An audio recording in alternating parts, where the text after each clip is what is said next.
Hi, this is Don Graves, president of the Heckham Institute, a partnership with the American College, where financial planning meets reverse mortgages. Today I'm here with Marshall Lipson.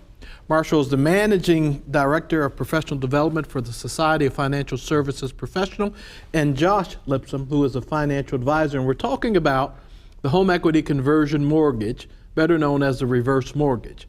Well, welcome, guys. Thank you so much for taking time. Marshall, I'd like to start with you.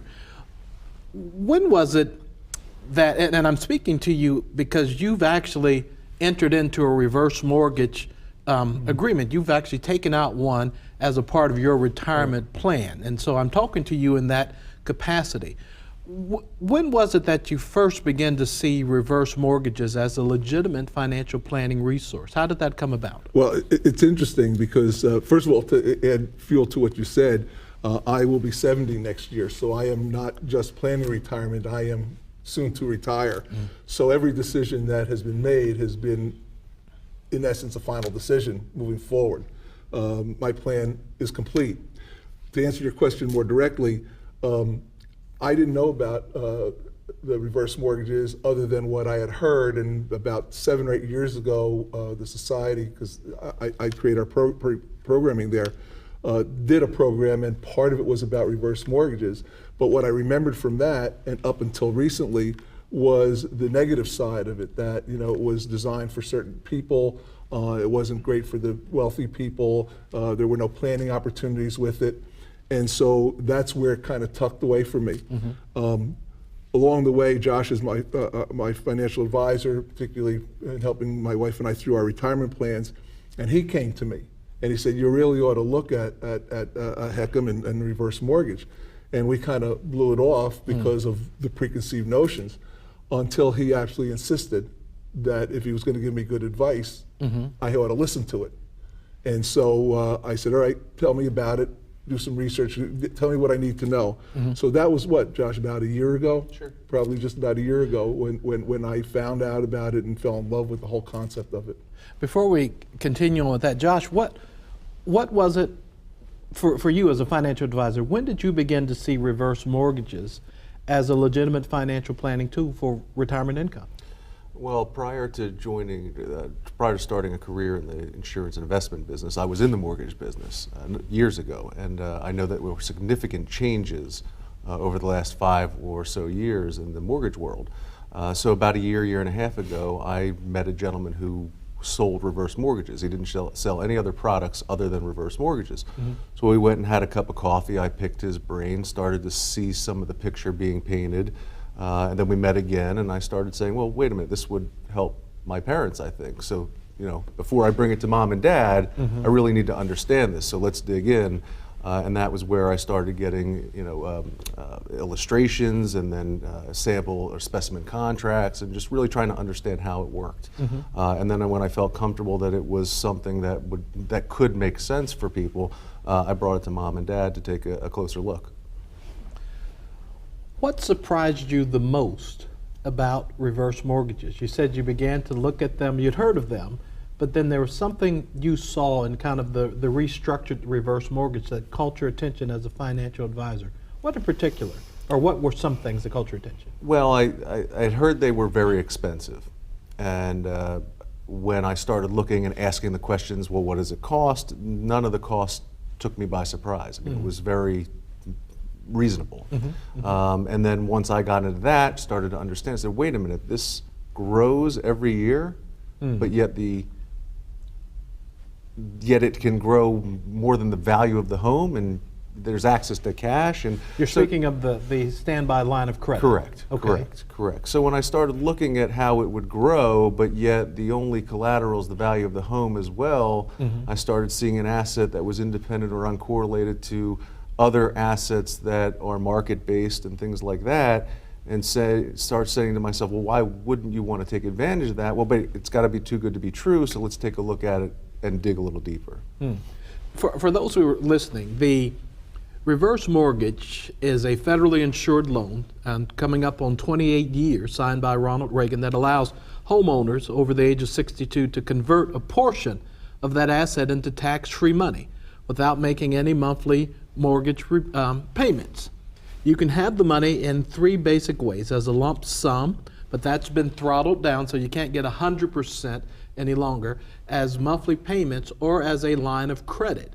What Josh is speaking of, what you just heard him speak about, is the reverse mortgage line of credit. Let's take, for an example, a client with a $400,000 home, and they're able to convert that into a $200,000 line of credit.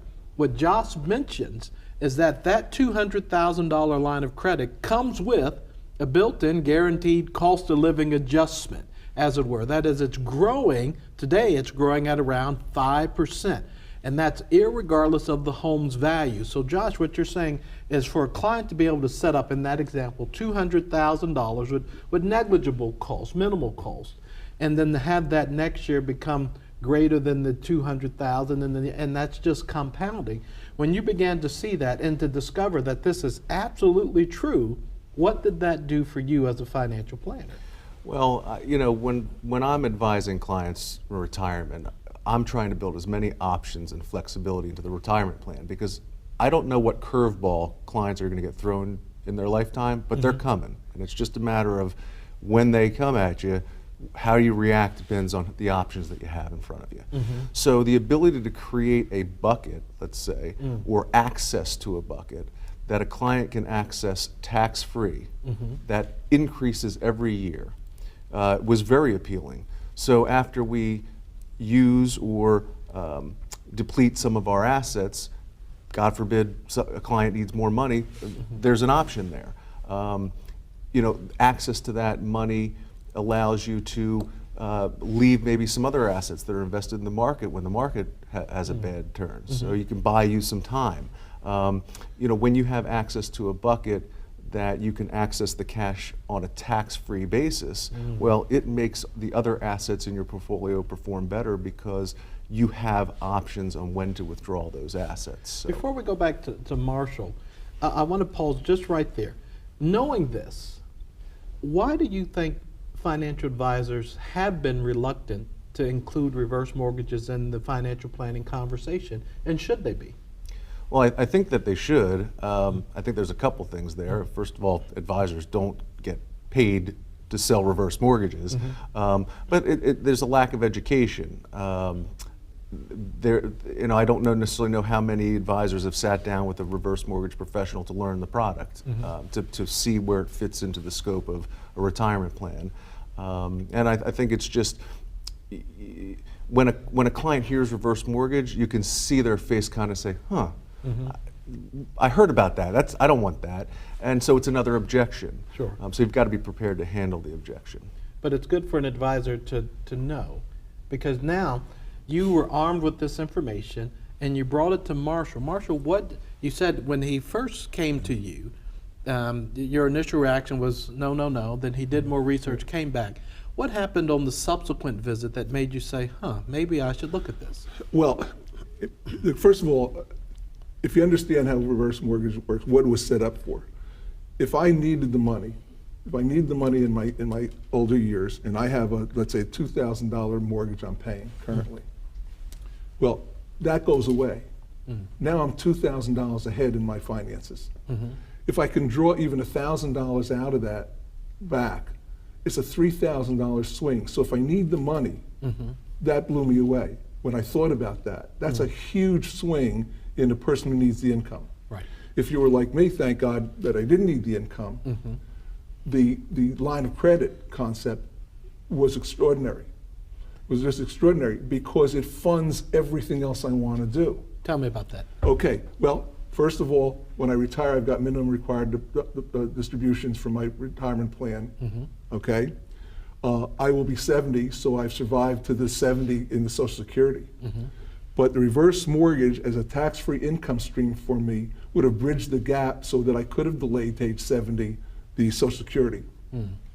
If you do the math, that's huge. That's huge.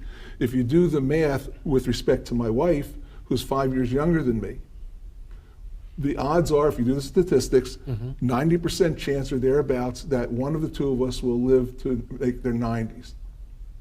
I'm older than her. Men die earlier than women usually, so she's going to be the benefit of that. She then reaps a Social Security benefit for about 15 years behind her life expectancy at the 70 level, not the 66 level. And a withdrawal from the reverse mortgage made that all possible. If you need it for that. So when I began to piece those pieces together, I said, how could you not do that? I mean, it was almost like I was climbing over Josh's back to buy it once I realized where it was. He couldn't stop me at that point. The other thing too, because you've asked this before, is I believe in that bucket theory of having buckets of money that come along the way. One of those buckets is a long-term equity asset. The HECM in this case makes that happen because I brought mine with me. And if my wife survives 24 years, which takes her to age 90 beyond me, my house, the equity in that house will have grown to $430,000 from what is currently about $100,000. That's a huge equity bump for her. Sure. That is going to grow regardless of what happens to the economy because of the way the HECM rules are written. The line of credit. That's right, that's right. So that grows for her. So if she needs it down the road, it's there for her. If I'm still alive, it's there for both of us. That and the equity portion that I put away for long-term growth, and as we know, time mitigates all risk. Sure.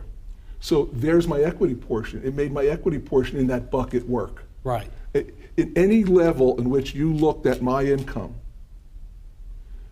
whether I used the HECM or not for the line of credit, it made sure that it would work. It made sure that if it failed in another level, that could make it work.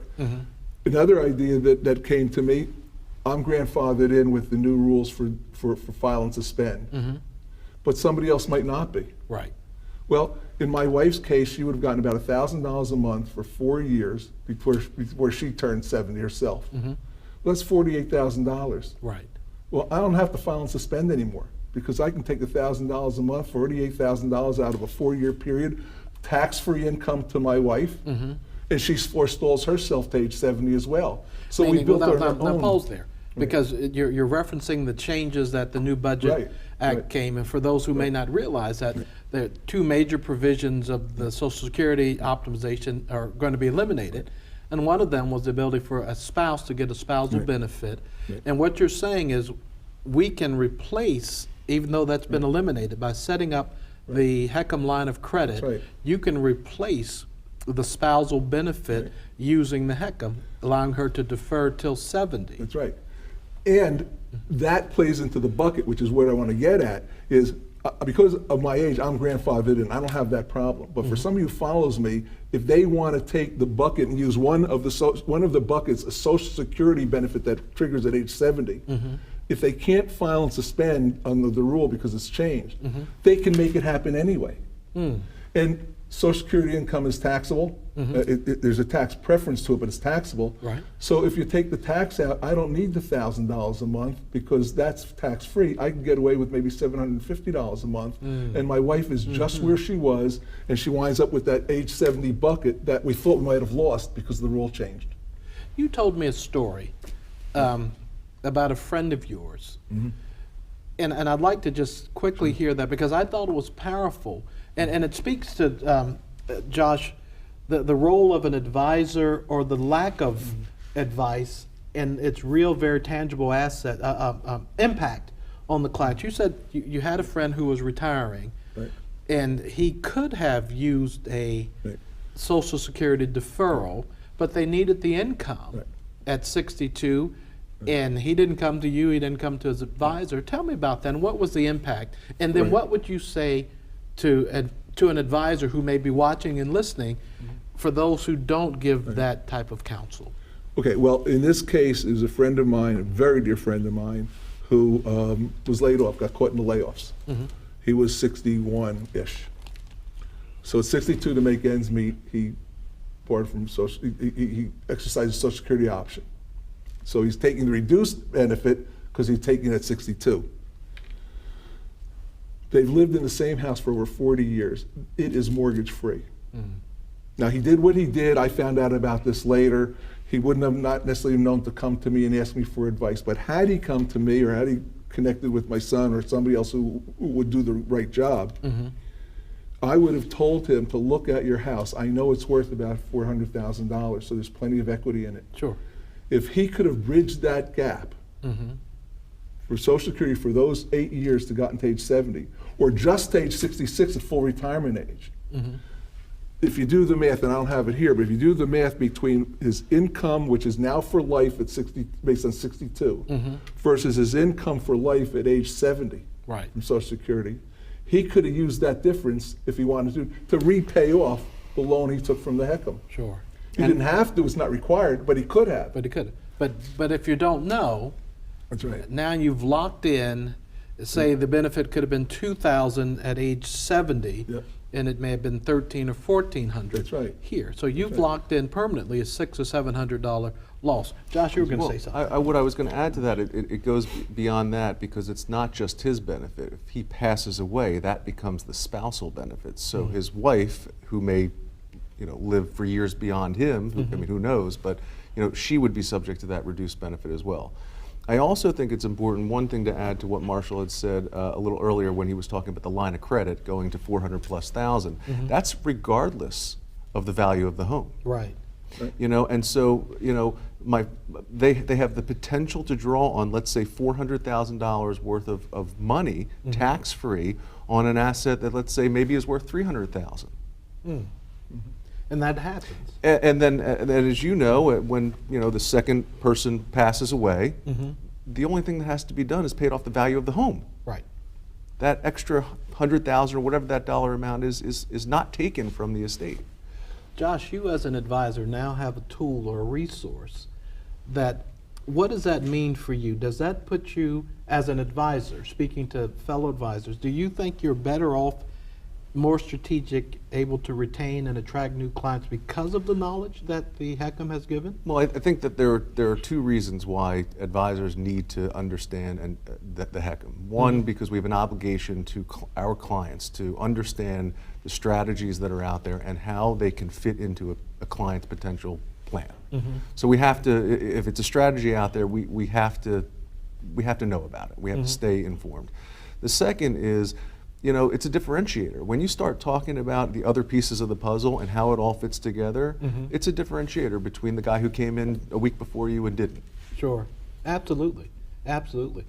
Well, listen, we could go on all day. I'm going to give final words here to Marshall, then to Josh, and then I'll close out. One of the things I want to say is the American College is really ahead of the curve on this whole idea of the home equity conversion mortgage, housing wealth, even partnering with the HECM Institute to bring retirement income and reverse mortgages together in a certification type program where an advisor can get really 4 hours of deeper dive with practical case studies just like this to say, and I think it's vitally important for a few reasons. Some strategies are not going to touch the lives of certain clients, but 87% of retirees, 87% of baby boomers are going to come into retirement owning a home.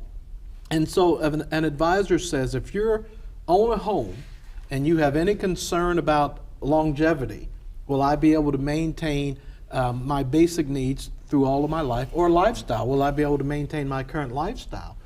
And you're sitting on your biggest asset. Now I have to watch how I say that sometimes. Mrs. Jones, that's a big asset you got, but I have to be careful how I say that.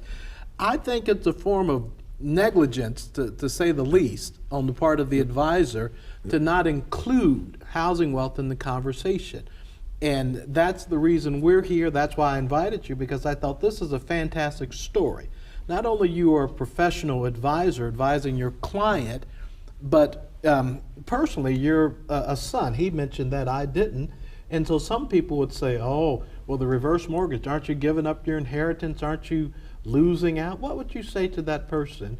Because you made the recommendation. Well, I would say if I get it wrong, Mom and Dad are coming to live with me, so I better get it right. Sure. But I will say that the most important thing is that Mom and Dad get to live their life, their retirement, the way that they want. And so that has to be the number one priority. Sure. But the way that I see it is it's another asset I've just created. So, I'm more than happy to take advantage of the asset should it be fortunate to come to me at some point. Sure. You've given them a better future. You've given them a safety net. You've given them something for the what-ifs in life, because they always come. But if everything works out well, everybody wins. And then the last word will go to you. Thank you. I've got three things. Okay. One, I want to address the cost. Uh-huh. The costs have come down. They are very reasonable. But I got to tell you something. When you realize the benefits, the cost is meaningless. Mm-hmm. The cost is meaningless. Very few times have I bought something or somebody sold me something that was clearly a benefit, and I said, well, what does it cost you to make this happen for me? Because the benefit so far outweighed the cost. Mm-hmm. So that's number one. Sure. Number two, you need to know how people react. And Josh will tell you, because it's his mother I'm talking about, she and I have different views of money. Mm-hmm. When she learned and saw the numbers that when she was in her late 80s to 90s, she had an asset that would definitely be there, because under the law it's going to be there, Right. of $350,000 to $400,000. She sleeps awful well at night. Sure. And the price of that, the couple of $1,000s I paid for that, Right. nothing.